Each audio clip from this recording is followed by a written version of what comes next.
ఒక్కసారి కొమ్మూరి గోల్డ్ కి కాల్ చేయండి. తాకట్లో ఉన్న మీ బంగారాన్ని విడిపించి మార్కెట్ ప్రైస్ కి వాళ్ళు కొనుక్కుని మిగతా డబ్బులు మీకు ఇచ్చేస్తారు. ఏదైతే ఈ చైత్ర అమావాస్య ఉందో ఈ అమావాస్య మరి కొంతమందికి భయాందోళన కలిగిస్తుంటుంది. అమ్మ అమావాస్య నాడు ఏ పని చేయకూడదండి, ఎక్కడికి వెళ్ళకూడదండి, ఒక ఊరు వెళ్ళకూడదు, ఒక కొత్త పని చేయకూడదు, ఇలా రకరకాలైన మీమాంసలు ఉంటూ ఉంటాయి. కానీ కొన్ని మనం ఏదైనప్పటికీ కూడా అమావాస్య దానికి పట్టికన్నా కూడా ఇక్కడ ఏదైతే వివిధ గ్రహాల యొక్క సంచారం ఉంటుందో దాని మీద మనం మంచి చేయడం అనేది మరింత ముద్ర వేయటం అనేది అయితే జరుగుతుంది. అయితే ఏదైతే ఇప్పుడు ఈ అమావాస్య లేదా ఇప్పుడున్న గ్రహస్థితి ముఖ్యంగా ఏప్రిల్ 16 నుంచి 18వ తారీఖు వరకు కూడా మీనరాశిలో 3 గ్రహాలు, తర్వాత మేషరాశిలో 3 గ్రహాలు సంచరించడం అనేది అయితే ఉంటుంది. మరి అత్యధిక శుభ ఫలితాలు పొందే రాశుల్లో మనం మిథునం, కర్కాటకం, తుల చెప్పినట్టే ఉన్నాము. తర్వాత మరి ఏదైనప్పటికీ కూడా తర్వాత సాధారణ శుభ ఫలితాలు అంటే వాటితో పోలిస్తే ఇంకొద్దిగా తక్కువ స్థాయి శుభ ఫలితాలు పొందే రాశులుగా ఏ ఉన్నాయి అని చూసుకున్నట్టయితే కనుక కొంతలో కొంత వృషభ రాశి, తర్వాత మరి సింహరాశి, అటులని మకర రాశి, ఈ 3 రాశుల వారికి కూడా సాధారణ శుభ ఫలితాలు ఉండటం అనేది అయితే ఉంటుంది. అంటే అసాధారణ విజయాలు లేకపోయినప్పటికీ కూడా ఖచ్చితంగా వారు చేపట్టిన పనుల్లో కొద్దిగా అతి కష్టం మీద ముందుకెళ్ళే పరిస్థితి అయితే ఉంటుంది. అయితే ఇదే సమయంలో ఇంచుమించుగా మనకి ఇంటికి ఉన్న వాతావరణంలో అంటే భార్యాభర్తలు, తల్లిదండ్రులు ఇలా ఏవైతే మన తోడబుట్టిన వారు వీరి పరంగా ఏవైనా సరే ఆందోళన పడాల్సిన పరిస్థితులు అయితే కనుక ఎక్కువగా కనిపిస్తూ ఉంటాయి. అందుకని మనకి ఏంటంటే పూర్తి స్థాయి శుభాన్ని పొందామా లేదా అనితర సాధ్యమైన శాంతిని పొందామా, ప్రశాంతతని పొందామా అంటే కనుక ఆ రకంగా చూసినప్పుడు కొద్దిగా తక్కువ స్థాయి ఆనందాన్ని అయితే కనుక ఇప్పుడు చెప్పిన ఈ రాశుల వారు పొందటం అనేది ఉంటుంది. అంటే వృషభ రాశి, సింహరాశి, మకర రాశి వారు.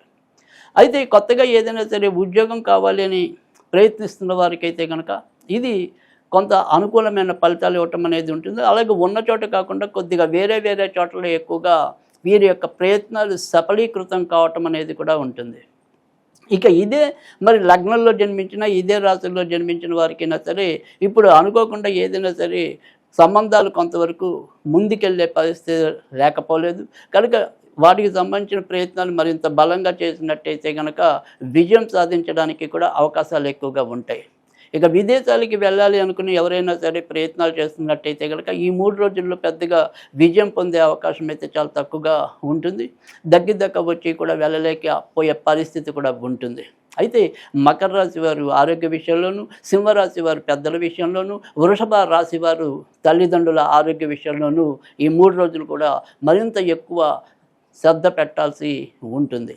అంతేకాకుండా ఏదైనప్పటికీ కూడా పిల్లల పరంగా చూసినట్టయితే కనుక అంటే కొత్తగా మరి సంతానం కావాలని కోరుకునే తల్లిదండ్రులు ఉండొచ్చు, ఉన్న సంతానం మరి బాగుంటారా లేదా అని ఆశపడే తల్లిదండ్రులు ఉండొచ్చు.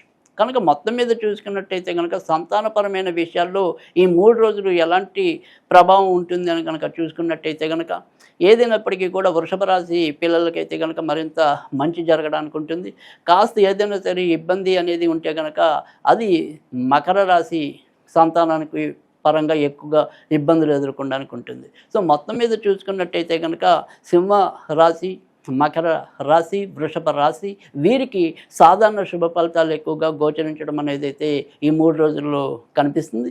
అయితే మరి ఏదైనప్పటికీ కూడా వీరికి ఉండే ఏదైనా సరే ఆ ఇబ్బందులను అధిగమించి ముందుకు వెళ్ళడానికి వీరు ఏం చేస్తే ఎక్కువగా మంచి జరుగుతుంది అనేది చూసుకున్నట్టయితే కనుక ఏదైనా సరే వీరికి దగ్గరలో ఉన్న శివాలయం ఏదైనా సరే ఉంటే కనుక శివలింగం మీద ఓం నమ శివాయ అని చెప్పి నల్ల నువ్వులు కలిపిన నీటిని మరి 8 సార్లు పోసినట్టయితే కనుక ఓం నమ శివాయ, ఓం నమ శివాయ, ఓం నమ శివాయ అని చెప్పి ఈ రకంగా 8 సార్లు కనుక పోసినట్టయితే కనుక ఉన్నంతలో ఇప్పుడున్న ఈ అమావాస్య చెడు ప్రభావం అనేది ఏదైనా ఉంటే కనుక అది మనకి వదిలి ఎంతో కొంత ఉపశమనం లభించడానికి కూడా ఆస్కారం ఉంటుంది. కనుక ఈ రకమైన పరిహారం పాటించినట్టయితే కనుక ఈ అమావాస్య గురించి పెద్దగా దిగులు చెందాల్సిన అవసరం అయితే ఉండదు.